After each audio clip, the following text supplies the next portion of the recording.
ঘটেছিল যে রাত্রিবেলাতে আমরা চাবি দিয়েই থাকে কিন্তু সকালে চাবি খুঁজতে যে দেখছি যে চাবিটাই নাই। তারপরে ওইখান থেকে মায়ের সোনার চোখ, তারপরে সোনার টিকলি, তারপরে সোনার নথ, টানা দিয়া, এই সব গয়নাগুলা খুলে নিয়ে চলে গেছে। আর প্রণামী বক্সে কত টাকা থাকে আমাদের 4,000 টাকার মতো হয় বছরে। তা এখন তো এই সিজন 2,000 হতে পারে। আমরা সেই পূজার সময় ভাঙি ওইটা।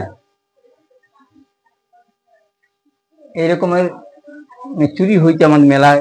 আমি নিরিশার ছোটকালে দিয়ে আসি, এইটাই জানাইলাম। হ্যাঁ, আর চাঁদমালা রূপার ওইটাও চলে গেছে।